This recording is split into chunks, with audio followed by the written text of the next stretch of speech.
unsettled inside the machine. They're ready now, 1,200 metres, and away they go.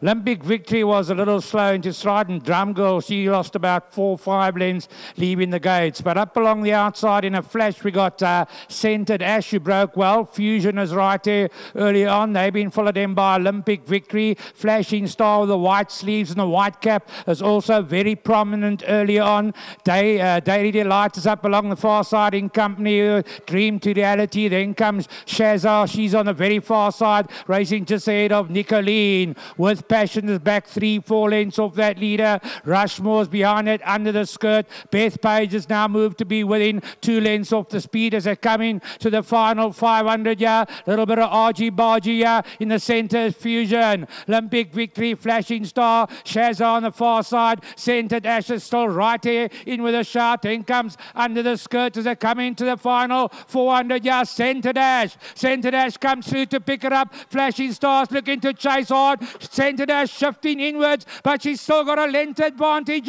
With Passion is looking to close her down. It's Centered Ash and With Passion. Flashing Star in the middle. Yeah, it comes out thick wall very tight between Flashing Star and With Passion. Centered Ash got third. Right, your first favourites home. Number 1, Flashing Star from the Alan Creer stable and MJ Byleveld team up for Mr. Scribante. Well done, mate. You gave it a little bit of a chance. You sat just off them, but I'd just be concerned at the end there. I didn't know if you're going to go through the gap in time. Yeah, Rod, she's always got the last couple of runs. She's got there to win the race and seemed to wander around. Yeah. I think maybe we should have put blinkers on a bit earlier, but I think we discussed it, and she was a little bit further back than I probably should have had her, but I just thought let her run her horses instead of being up there and running around. And she made me work for it, but I think I changed my stick in time, and she won nicely. Well, I was going to say you had to work for it because you did have to get down to Knuckles there and drive her through the hole, and she went through and got her head down at the right time. Yeah, I got a bit worried. Like I said, she seems to wander around, but like the horse on each side, just well done to Alan and the team being patient. It's been a bit tough with the wet and all that, but it's nice to have a win on the board, and let's hope it keeps going. Terrific, well done. Thank you. Just a lot of thanks to my sponsor, Aventure. They've been really great, and people who've been in the Somerset or Stellenbosch area go to the restaurant there. It's really good. Must do that when I'm down there. Definitely, and just keep Alistair Cohen away from PE, please. I'm sure he's listening as well. Good on you, Alistair. Well done, Alan. Very nice. So first and fourth, your first time as well, BETHPAGE, and I see they're both owned by Mr. Scribante and yourself as well, so well done.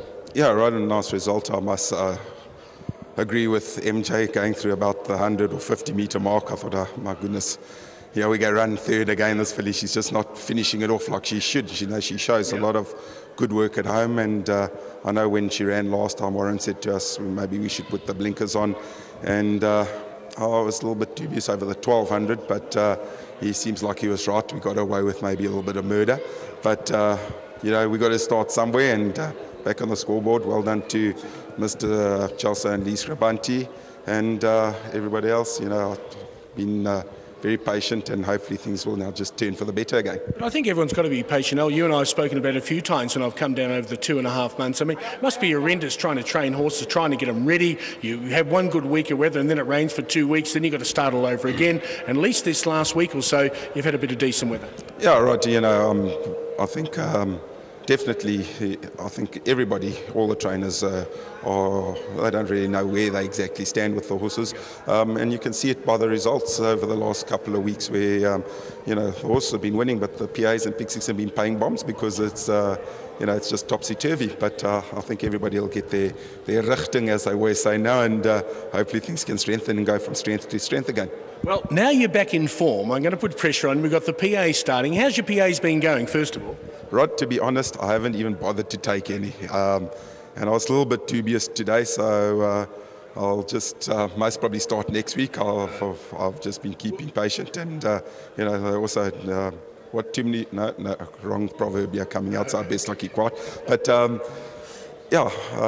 think form lines can start being followed with a bit of certainty within the next week or so. All right, thanks very much. Thanks. There we go. Well done to Alan Creer. Finished first and fourth there. He might have turned it around. Might be a stable worth following today. We'll try and get all the information out of him in the parade ring. He shared that with us. He said number 1 he thought would win it, and he was correct. He said quartets and trifects, number 10, BETHPAGE. A provisional result 1, 2, 6 and 10 for the first. And coming up next is the PA, and I think it's going to be an absolute beauty of a pool, looking at way over 900,000 rand.